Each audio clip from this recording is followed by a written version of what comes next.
നമ്മളെ ചെറുക്കൻ തകർത്തൂലേ ഫസ്റ്റത്തെ മത്സരത്തിൽ തന്നെ. എൻട്രിക്ക് മത്സരത്തിന് ഇറങ്ങുന്നതിന് മുന്നേ തന്നെ ഒരുപാട് വിമർശനങ്ങൾക്ക് ഇരയായ, നെയ്മറെക്കാട്ടിനും വലിയ താരാണ് ബെല്ലിംഗാം എന്നൊക്കെ പറഞ്ഞങ്ങാണ്ട് പുലിവാലായ, അല്ലാന്നുണ്ടെങ്കിൽ ബ്രസീലിൻ്റെ പായട്ടുങ്ങാണ്ട് മത്സരത്തിന് ഇറങ്ങിയങ്ങാണ്ട് തട്ടിത്തടീണമാതിരിയുള്ള മത്സരങ്ങൾ കളിച്ചങ്ങാണ്ട് ഒക്കെ എല്ലാം പാടെ കുഴച്ച് നോക്കുമ്പോൾ മൊത്തത്തിൽ ഒരുപാട് വിമർശനങ്ങൾക്ക് ഇടയായ താരാണ് നമ്മളെ എൻട്രിക്ക്. 18 വയസ്സായിട്ടുള്ളൂ. 18 വയസ്സ് 36 ദിവസമോ ഇത്രയൊക്കെ ആയിട്ടുള്ളൂ ആൾക്ക്. ചെറുപ്രായത്തിൽ തന്നെ ലോകോത്തര ടീമായ ബ്രസീലിന് വേണ്ടി കളിക്കാനും അതുപോലെ ലോകോത്തര ക്ലബ്ബായ ലോകത്തെ ഏറ്റവും വലിയ ക്ലബ്ബുകളിലൊന്നായ റയലിന് വേണ്ടിയിട്ട് കളിക്കാനൊക്കെ കഴിഞ്ഞു. അതൊരു ഭാഗ്യം തന്നെയാണ്.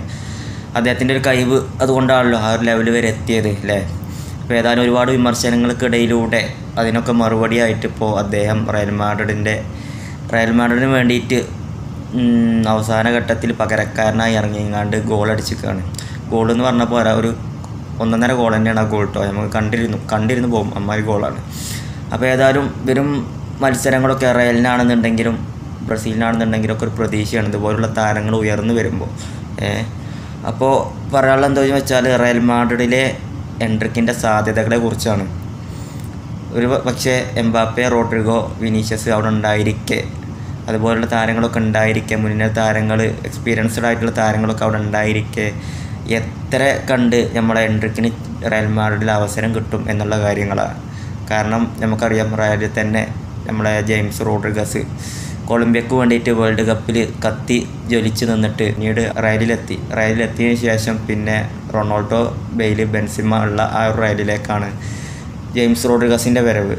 എന്നിട്ടോ ചാൻസ് കിട്ടാതെ ബെഞ്ചിലിരിക്കേണ്ടി വന്നു, ഫോം ഔട്ടായി, ടീമിൽ സ്ഥിരമായിട്ട് അവസരങ്ങൾ നിഷേധിക്കപ്പെട്ടു, എന്തായാലും ടീമിൻ്റെ പുറത്തായി.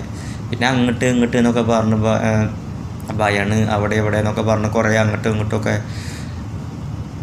മാറി കൊണ്ടിരുന്നു. ഏതായാലും ഇപ്പോൾ അടുത്ത് ലാസ്റ്റ് കഴിഞ്ഞ കോപ്പ അമേരിക്കയിലൊന്ന് ഫോം ആയിട്ടുണ്ട്. പിന്നെ എപ്പോഴാണ് അതിൻ്റെ മൂപ്പരെ പേരൊന്ന് കേൾക്കണത്, അന്നത്തെ ആ ഒരു പവറിന് ശേഷം.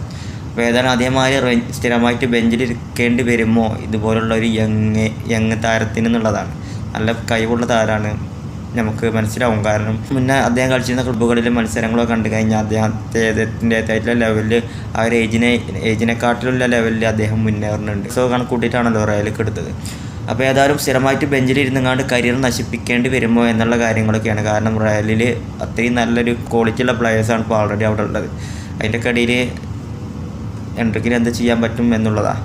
അപ്പോൾ ഏതായാലും നല്ലൊരു തകപ്പിന് ഗോളൊക്കെ അടിച്ചിങ്ങാണ്ട് വരവ് അറിയിച്ചിക്കാണ്. ഇനി ഇപ്പോൾ ബ്രസീലിനാണെങ്കിലും റയലിനാണെന്നുണ്ടെങ്കിലും ഈ ഒരു പെർഫോമൻസ് കാരണം ഒരു പ്രതീക്ഷയാണ്. മാഡ്രിഡിന് വേണ്ടി ഇങ്ങാണ്ട് ഏറ്റവും ചെറിയ പ്രായത്തിൽ സ്കോർ ചെയ്യുന്ന വിദേശ താരമായിങ്ങാണ്ട് മാറിയിരിക്കുകയാണ് നമ്മുടെ എൻട്രിക്ക്.